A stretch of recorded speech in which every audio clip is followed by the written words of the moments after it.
नमस्कार। Vision IAS के news today के इस अंक में आप सभी का स्वागत है। इस अंक में हम आपके लिए लेकर आए हैं यूपीएससी परीक्षा की दृष्टि से महत्वपूर्ण कुछ अहम खबरें। इस अंक के साथ मैं हूँ दिव्या सिंह।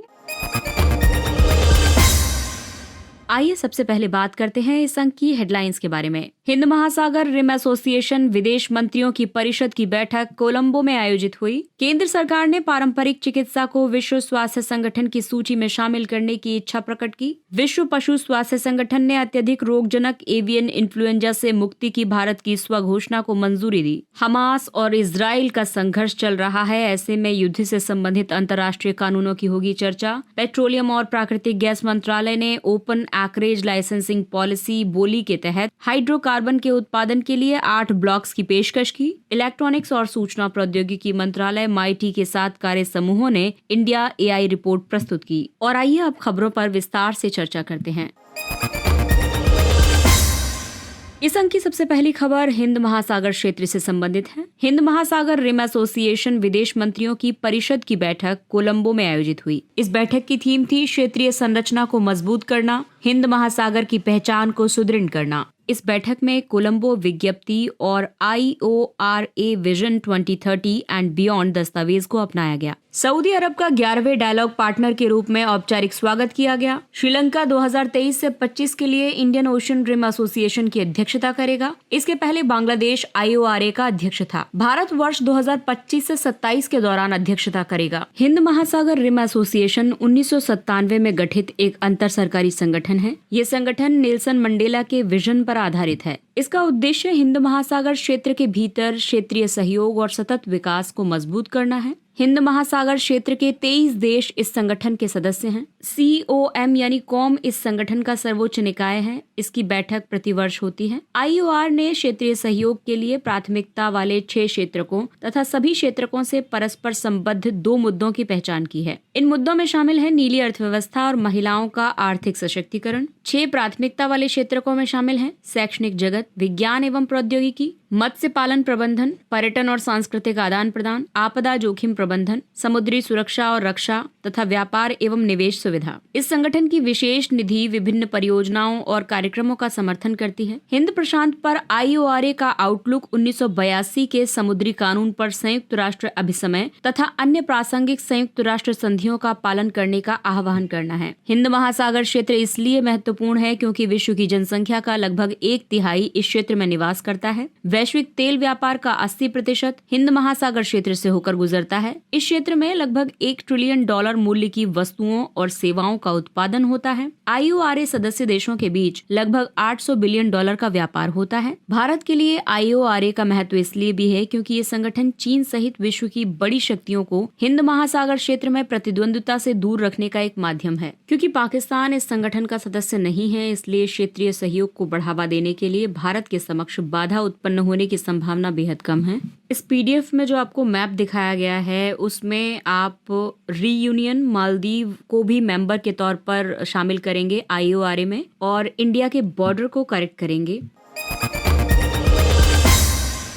और आइए बात करते हैं अगली खबर की। केंद्र सरकार ने पारंपरिक चिकित्सा को विश्व स्वास्थ्य संगठन की सूची में शामिल करने की इच्छा प्रकट की है। आयुष मंत्रालय ने आयुर्वेद और संबंधित चिकित्सा प्रणालियों को रोगों के अंतर्राष्ट्रीय वर्गीकरण के 11वें संशोधन यानी ICD-11 में शामिल करने की मांग की है। इसे पारंपरिक चिकित्सा पद्धतियों पर एक पूरक अध्याय के मॉड्यूल 2 के रूप में शामिल करने की मंशा व्यक्त की गई है। मॉड्यूल 2 का विकास national AYUSH morbidity and standardised technologies electronics यानी नमस्ते पोर्टल और आयुष स्वास्थ्य सूचना प्रबंधन प्रणाली AHIMS के कार्यान्वयन से प्राप्त ज्ञान पर आधारित है। रोगों का अंतर्राष्ट्रीय वर्गीकरण यानी इंटरनेशनल क्लासिफिकेशन ऑफ डिजीज, मृत्यु दर और बीमारी से संबंधित डेटा की व्यवस्थित रिकॉर्डिंग, रिपोर्टिंग, विश्लेषण, व्याख्या और तुलना के लिए अंतर्राष्ट्रीय मानक है। इससे पहले ICD-11 में मॉड्यूल 1 शामिल था। इस मॉड्यूल में प्राचीन चीन में विकसित पारंपरिक चिकित्सा पद्धतियों की सूची दी गई थी, जिन्हें अब जापान, कोरिया आदि में भी उपयोग किया जाता है। ICD-11 जनवरी 2022 से लागू हुआ। ICD-11 की इम्पोर्टेंस इसलिए है क्योंकि इसमें उन निदान श्रेणियों की एक सूची दी गई है जिनमें अंतर्राष्ट्रीय स्तर पर तुलना योग्य पारंपरिक चिकित्सा पद्धतियों का का संग्रह किया जाता है और रिपोर्ट की जाती है। ये पारंपरिक चिकित्सा पद्धतियों को वैश्विक पारंपरिक चिकित्सा के मानदंडों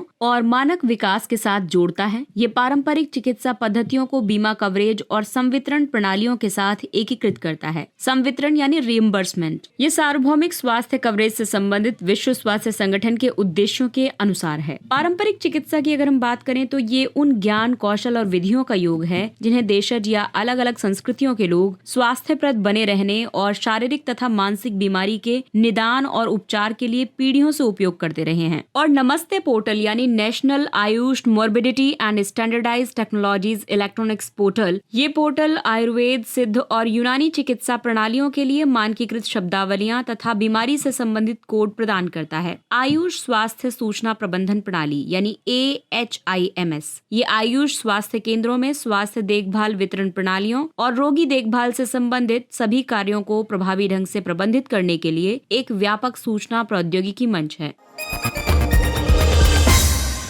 विश्व पशु स्वास्थ्य संगठन ने अत्यधिक रोगजनक एवियन इन्फ्लुएंजा से मुक्ति की भारत की स्वघोषणा को मंजूरी दी है। पशुपालन और डेयरी विभाग ने 26 पोल्ट्री कंपार्टमेंट से HPAI यानी हाईली पैथोजेनिक एवियन इन्फ्लुएंजा से मुक्ति की अपनी स्वघोषणा को WOAH यानी विश्व पशु स्वास्थ्य संगठन के समक्ष प्रस्तुत की है। भारत में बर्ड फ्लू का पहला प्रकोप 2006 में महाराष्ट्र में देखा गया था। विश्व पशु स्वास्थ्य संगठन द्वारा स्वघोषणा को मंजूरी देना कई बातों को प्रदर्शित करता है। ये अंतर्राष्ट्रीय जैव सुरक्षा मानकों के प्रति भारत की प्रतिबद्धता को प्रकट करता है। इससे वैश्विक बाजार में भारतीय कुक्कुट उद्योग तथा मांस और अंडे सहित अन्य कुक्कुट उत्पादों के लिए नए अवसर उपलब्ध होंगे। इससे देश की आर्थिक समृद्धि में योगदान मिलेगा। वर्ष 2022-23 के दौरान भारत ने 64 देशों को कुक्कुट उत्पादों का निर्यात किया था, जिससे भारत को $134 मिलियन का राजस्व प्राप्त हुआ था। एवियन इन्फ्लुएंजा पक्षियों में होने वाली एक बीमारी है। ये बीमारी avian influenza type A virus के संक्रमण के कारण होती है। एक व्यक्ति से दूसरे व्यक्ति में बर्ड फ्लू का संचार होना सामान्य घटना नहीं है। ऐसे व्यक्ति जो जीवित या मृत संक्रमित कुक्कुट तथा दूषित वातावरण यानी कि पक्षियों के बाजार के निकट संपर्क में कार्य करते हैं, उन्हें इसका ज्यादा जोखिम होता है। एवियन इन्फ्लुएंजा के 4 स्ट्रेन्स यानी उपभेद स्वास्थ्य संबंधी चिंता के मुख्य कारण हैं। इनमें शामिल है H5N1, H7N9, H5N6 और H5N8। H1N1 फ्लू एक प्रकार का इन्फ्लुएंजा A वायरस है। इसे स्वाइन फ्लू के नाम से भी जाना जाता है। हाईली पैथोजेनिक एवियन इन्फ्लुएंजा को नियंत्रित करने के लिए भारत के दृष्टिकोण को अगर हम देखें तो भारत में HPAI की रोकथाम के लिए एवियन इन्फ्लुएंजा के निवारण, नियंत्रण और रोकथाम के लिए राष्ट्रीय कार्य योजना को अपनाया गया है। इस कार्य योजना को 2021 में संशोधित किया गया था। इसके तहत पता लगाने और चुनने की नीति का पालन किया जाता है। कंपार्टमेंटलाइजेशन के अंतर्गत राष्ट्रीय सीमाओं के भीतर एक विशिष्ट स्वास्थ्य स्थिति वाले जीव की सब पॉपुलेशन को परिभाषित किया जाता है। पशु स्वास्थ्य को बढ़ावा देने के लिए कंपार्टमेंटलाइजेशन एक महत्वपूर्ण उपाय है। ये किसी कंपार्टमेंट में और उसके बाहर बीमारियों के फैलने के जोखिम को कम करता है। साथ ही ये कुक्कुट और उससे संबंधित उत्पादों के व्यापार को सुविधाजनक बनाता है। आपको बता दें कि विश्व पशु स्वास्थ्य संगठन का मुख्यालय पेरिस में स्थित है। ये एक अंतर सरकारी संगठन है। इसका उद्देश्य वैश्विक स्तर पर पशुओं से संबंधित रोगों को लेकर पारदर्शिता सुनिश्चित करना है।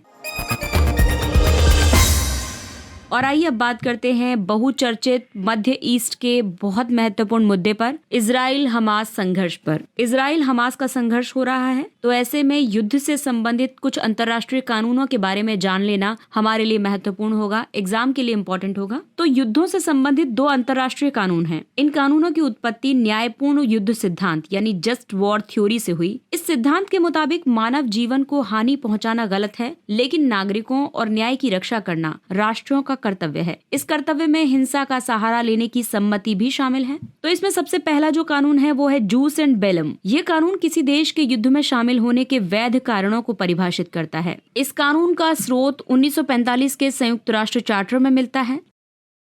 संयुक्त राष्ट्र के सदस्यों को किसी भी देश की क्षेत्रीय अखंडता या राजनीतिक स्वतंत्रता के खिलाफ बल के प्रयोग से रोकता है। वहीं अनुच्छेद 51 सशस्त्र हमला होने पर व्यक्तिगत या सामूहिक आत्मरक्षा का अंतर्निहित अधिकार प्रदान करता है। दूसरा कानून है जूस इन बेल्लो कानून। इसे अंतर्राष्ट्रीय मानवतावादी कानून के रूप में जाना जाता है। ये कानून सशस्त्र संघर्ष के दौरान पालन किए जाने वाले नियम प्रदान करता है। इसके स्रोत हेग कन्वेंशन 1899 और 1907, जिनेवा कन्वेंशन 1949 और इनके अतिरिक्त प्रोटोकॉल 1977 में मिलते हैं। इसका उद्देश्य जीवन बचाना और उत्पीड़न को कम करना है। सरकार के सैन्य बलों और गैर राज्य सशस्त्र समूहों दोनों को IHL यानी अंतर्राष्ट्रीय मानवतावादी कानून का सम्मान करना जरूरी है। इस कानून का उल्लंघन किए जाने पर युद्ध अपराध के लिए अभियोग चलाया जा सकता है। वर्ष 1998 की रोम संविधि के तहत अंतर्राष्ट्रीय आपराधिक न्यायालय की स्थापना की गई थी। इसे 2002 में स्थापित किया गया। इसे अन्य मामलों के अलावा युद्ध अपराधों से निपटने का कार्य भी सौंपा गया है। और आइए अब बात करते हैं अगली खबर की। पेट्रोलियम और प्राकृतिक गैस मंत्रालय ने open acreage licensing policy OALP बोली के तहत हाइड्रोकार्बन के उत्पादन के लिए 8 ब्लॉक्स की पेशकश की है। भारत सरकार ने भारतीय तट पर नो गो क्षेत्रों की संख्या को 99% तक कम कर दिया है। नो गो क्षेत्र ऐसे भौगोलिक स्थान होते हैं जहां सामरिक कारणों की वजह से अन्वेषण गतिविधियां प्रतिबंधित होती हैं। पेश किए गए 8 ब्लॉक्स में से 6 श्रेणी 1 बेसिन में स्थित हैं, वहीं अन्य 2 ब्लॉक श्रेणी 2 बेसिन में स्थित हैं। श्रेणी 1 में वो ब्लॉक्स हैं जिसमें वाणिज्यिक उत्पादन वाले ऐसे बेसिनों को रखा गया है जहां हाइड्रोकार्बन संसाधनों की प्राप्ति प्रमाणित हो चुकी है। श्रेणी 2 में ऐसे संभावित संसाधन शामिल हैं जिन्हें आर्थिक व्यवहार्यता के बावजूद अभी भी प्राप्त नहीं किया जा सका है और जिनका वाणिज्यिक उत्पादन शुरू नहीं हुआ है। और श्रेणी 3 में ऐसे संभावित संसाधन संपन्न क्षेत्र हैं जिनका अभी तक अन्वेषण नहीं किया गया है। ओपन एक्रेज लाइसेंसिंग पॉलिसी को हाइड्रोकार्बन अन्वेषण और लाइसेंसिंग नीति हेल्प के तहत लॉन्च किया गया था। OALP निवेशकों को अपनी पसंद के ब्लॉक्स चुनने की अनुमति प्रदान करती है। राष्ट्रीय डेटा रिपोजिटरी में अन्वेषण और उत्पादन से संबंधित डेटा उपलब्ध है। निवेशक इस डेटा का आकलन करके ब्लॉक्स चुनने का निर्णय कर सकते हैं। इन ब्लॉक्स की पेशकश छमाही आधार पर औपचारिक बोली प्रक्रिया के तहत की जाएगी। हेल्प को भारतीय तलछट बेसिन में तेल और गैस के उत्पादन को बढ़ावा देने के लिए लॉन्च किया गया था। ये नीति राजस्व साझाकरण अनुबंध मॉडल पर आधारित है। ये एकल लाइसेंस व्यवस्था है। इसमें सभी प्रकार के हाइड्रोकार्बन के अन्वेषण और उत्पादन को शामिल किया गया है। इनमें पारंपरिक तेल और गैस, coal bed methane, shale oil, gas hydrates आदि शामिल हैं। और आइए बात करते हैं अगली खबर की। इलेक्ट्रॉनिक्स और सूचना प्रौद्योगिकी मंत्रालय MeitY के 7 कार्य समूहों ने इंडिया AI रिपोर्ट प्रस्तुत की। ये रिपोर्ट भारत के आर्टिफिशियल इंटेलिजेंस इकोसिस्टम के विकास के लिए मार्गदर्शक रोड मैप के रूप में कार्य करेगी। रिपोर्ट में कई मुख्य सिफारिशें की गई, जैसे कि इंडिया AI उत्कृष्ट केंद्रों की स्थापना। इसके कार्यों में मूलभूत अनुसंधान करना, औद्योगिक अकादमिक सरकार गठजोड़ का समर्थन करना आदि शामिल हो सकते हैं। इंडिया डेटा सेट प्लेटफॉर्म के कार्यों में शामिल होंगे डेटा एक्सचेंज प्लेटफॉर्म के लिए भूमिकाएं, जिम्मेदारियां निर्धारित करना और तकनीकी अवसंरचना का निर्माण करना। इंडिया डेटा सेट प्लेटफॉर्म को एक संघीय ढांचे के रूप में विकसित किया जा रहा है। ये अलग अलग मंत्रालयों और विभागों के डेटा प्रदाताओं को जोड़ेगा। अगली खबर है राष्ट्रीय डेटा प्रबंधन कार्यालय की संस्थागत क्षमता और डिजाइन। NDMO को एक गैर सांविधिक स्वतंत्र एजेंसी के रूप में स्थापित किया जाएगा। इसका कार्य प्रत्येक मंत्रालय या विभाग के भीतर डेटा प्रबंधन इकाइयों की स्थापना करना है। इसके अलावा इंडिया AI फ्यूचर डिजाइन की बात करें तो इसमें आशाजनक AI स्टार्टअप्स के लिए एक वित्त पोषण तंत्र स्थापित करना, COEs यानी इंडिया AI उत्कृष्ट केंद्रों के जरिए अत्याधुनिक AI अवसंरचना तक पहुंच प्रदान करना आदि शामिल है। और इंडिया AI फ्यूचर स्किल्स यानी कि एक विस्तृत AI पाठ्यक्रम विकसित करना चाहिए जिसमें AI, गणित और सांख्यिकी के बुनियादी सिद्धांत शामिल होने चाहिए। टियर 2, 3, 4 श्रेणी के संस्थानों में अनुसंधान क्षमता निर्माण के लिए रिसर्च फेलोशिप और अनुदान प्रदान किए जाने चाहिए। India AI future labs compute विकसित किए जाने चाहिए। 5 स्थानों पर अपनी श्रेणी में सर्वश्रेष्ठ AI कंप्यूटिंग इंफ्रास्ट्रक्चर स्थापित किए जाने चाहिए। इनकी क्षमता 3000 AI पेटाफ्लॉप्स होनी चाहिए। रिपोर्ट में सेमिकॉन इंडिया AI चिपसेट्स की भी बात कही गई, यानी हाई परफॉर्मेंस कंप्यूटिंग के लिए आवश्यक AI चिपसेट्स के डिजाइन को सेमिकॉन इंडिया फ्यूचर डिजाइन से संबद्ध प्रोत्साहन योजना के तहत समर्थन प्रदान किया जा सकता है। भारत के AI इकोसिस्टम की बात करें तो AI द्वारा 2035 तक भारतीय अर्थव्यवस्था में $967 बिलियन का योगदान देने की उम्मीद की जा रही है। ये 2025 तक देश के सकल घरेलू उत्पाद में 450 से 500 बिलियन डॉलर का योगदान कर सकती है। इस तरह से ये देश के 5 ट्रिलियन GDP लक्ष्य का 10% हिस्सा प्रदान करेगी। भारत को ग्लोबल पार्टनरशिप ऑन AI के परिषद के अध्यक्ष के रूप में नामित किया गया है। स्टैनफोर्ड AI इंडेक्स रिपोर्ट 2023 में AI स्किल पेनिट्रेशन श्रेणी और गिटहब AI प्रोजेक्ट्स की संख्या दोनों में भारत पहले स्थान पर है। तो इस तरह से AI का भविष्य भारत में काफी उज्जवल है। और आइए बात करते हैं कुछ अन्य महत्वपूर्ण सुर्खियों की। बहुराष्ट्रीय सुरक्षा सहायता, मल्टीनेशनल सिक्योरिटी सपोर्ट MSS। संयुक्त राष्ट्र सुरक्षा परिषद UNSC ने हेती के लिए बहुराष्ट्रीय सुरक्षा मिशन को मंजूरी दे दी है। इस मिशन का नेतृत्व केन्या द्वारा किया जाएगा। मल्टीनेशनल सिक्योरिटी सपोर्ट से हवाई अड्डे, बंदरगाहों, स्कूलों, अस्पतालों जैसी महत्वपूर्ण अवसंरचना और ट्रांजिट हब्स की सुरक्षा में मदद मिलेगी। संयुक्त राष्ट्र चार्टर के तहत अपनाया गया ये संकल्प USA और इक्वाडोर द्वारा तैयार किया गया था। संयुक्त राष्ट्र चार्टर अंतर्राष्ट्रीय शांति और सुरक्षा बनाए रखने के लिए UNSC की जिम्मेदारियों का निर्धारण करता है। मल्टीनेशनल सिक्योरिटी सपोर्ट का संचालन संयुक्त राष्ट्र द्वारा नहीं किया जाएगा। बहामास, जमाइका और एंटीगुआ एंड बारबुडा जैसे देशों ने भी इसे लागू करने के लिए समर्थन की पेशकश की है। केंद्रीय विद्युत प्राधिकरण। विद्युत मंत्रालय ने केंद्रीय विद्युत प्राधिकरण का 50वां स्थापना दिवस मनाया। केंद्रीय विद्युत प्राधिकरण का मुख्यालय नई दिल्ली में है। इसकी उत्पत्ति विद्युत आपूर्ति अधिनियम 1948 के तहत गठित एक वैधानिक निकाय के तहत हुई। बाद में इस अधिनियम की जगह विद्युत अधिनियम 2003 लागू किया गया था। इसका नोडल मंत्रालय विद्युत मंत्रालय है। इसमें अध्यक्ष सहित अधिकतम 14 सदस्य हो सकते हैं। इनमें से अधिकतम 8 पूर्णकालिक सदस्य होंगे, जिन्हें केंद्र सरकार द्वारा नियुक्त किया जाएगा। इसका काम देश में विद्युत क्षेत्र के लिए समग्र योजना निर्माण और विकास गतिविधियों का संचालन करना होगा। विद्युत संयंत्रों के निर्माण और विद्युत लाइनों तथा ग्रिड से कनेक्टिविटी के लिए तकनीकी मानक निर्धारित करना होगा। विद्युत के उत्पादन, पारेषण, वितरण और व्यापार को प्रभावित करने वाले मामलों में अनुसंधान को बढ़ावा देना होगा। अगला टॉपिक है भारत श्रीलंका फेरी सेवा। लगभग 4 दशक के बाद भारत श्रीलंका ने पाक जल संधि क्षेत्र में नौका सेवा शुरू की है। इसे श्रीलंका में एक गृह युद्ध की वजह से तमिलनाडु के नागपट्टिनम और जाफना के कांके संथुराई के बीच संपर्क बाधित होने के चलते बंद कर दिया गया था। इस फेरी सेवा का उद्देश्य व्यापार और पर्यटन को बढ़ावा देना है। तिरुनल्लार, नागौर आदि जैसे धार्मिक स्थलों से नागपट्टिनम की निकटता के चलते इस फेरी सेवा को बढ़ावा मिलेगा। कांके संथुराई श्रीलंका का बंदरगाह है। ये भारत के पश्चिमी तट पर स्थित बंदरगाहों के सबसे निकट स्थित है। वहीं नागपट्टिनम बंदरगाह कडुवैयार नदी के मुहाने पर बंगाल की खाड़ी के तट पर स्थित है। पाक जल संधि बंगाल की खाड़ी में स्थित जल संधि है। ये दक्षिण पूर्वी भारत और उत्तरी श्रीलंका के बीच प्रवेश द्वार के समान है। ये जल संधि भारत के पंबन द्वीप, एडम्स ब्रिज यानी कि राम सेतु, जो कि प्राकृतिक चूना पत्थर की एक श्रृंखला है, इसके अलावा मन्नार की खाड़ी और मन्नार द्वीप, जो कि श्रीलंका से घिरी हुई है। डेविड स्लिंग वायु रक्षा प्रणाली। इजराइल ने हमास के रॉकेटों को दागने के लिए डेविड स्लिंग वायु रक्षा प्रणाली का उपयोग किया है। डेविड स्लिंग प्रणाली में एक मिसाइल फायरिंग यूनिट, एक फायर कंट्रोल रडार, युद्ध प्रबंधन स्टेशन और इंटरसेप्टर शामिल हैं। ये लंबी दूरी की वायु और मिसाइल रक्षा प्रणाली है। इसे हवाई और मिसाइल खतरों से बचने के लिए प्लग एंड प्ले के तौर पर डिजाइन किया गया है। प्लग एंड प्ले विशेषता ऑटोमेटिक रूप से विभिन्न सिस्टम को पहचानने और कॉन्फ़िगर करने की क्षमता है। ये अगली पीढ़ी का मल्टी सेंसर सीकर है। ये लागत प्रभावी वायु रक्षा प्रणाली है। अगला टॉपिक है एस्टिवेशन और हाइबरनेशन।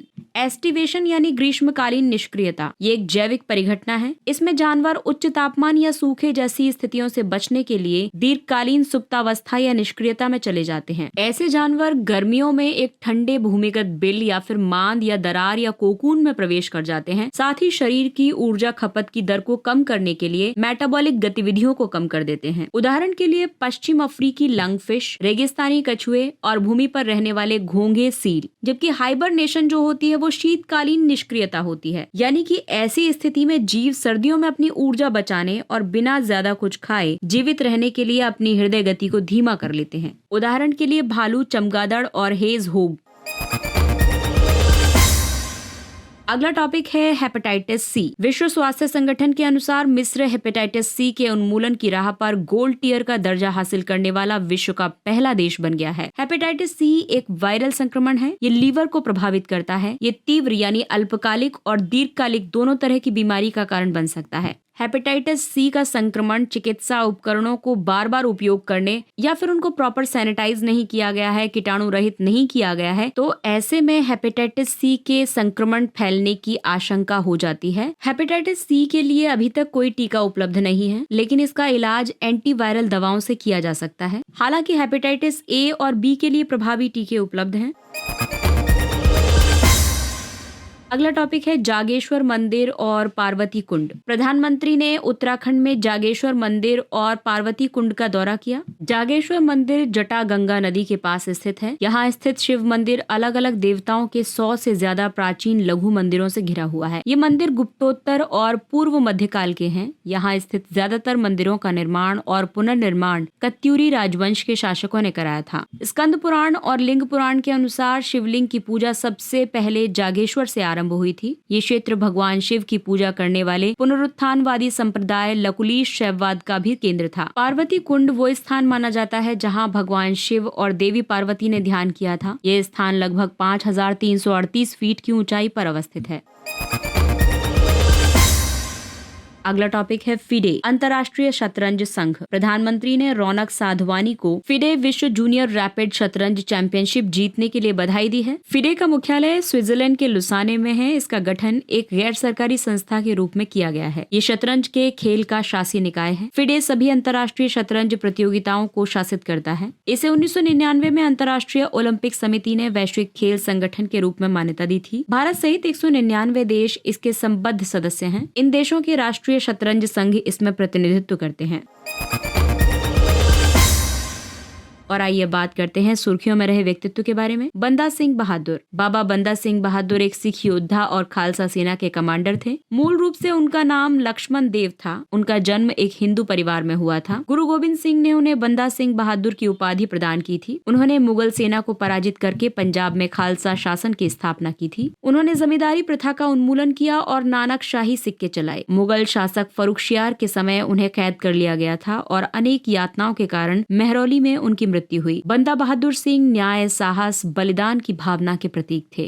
इसके साथ ही ये अंक समाप्त होता है। अगले अंक में फिर मुलाकात होगी कुछ अन्य महत्वपूर्ण खबरों के साथ। तब तक अपने लक्ष्य के लिए तत्पर रहिए और अगर आपको हमारा कंटेंट अच्छा लगता है तो इसे लाइक, सब्सक्राइब और शेयर जरूर करें। और अब हमें यानी विजन IAS की पूरी टीम को दीजिए इजाजत। नमस्कार।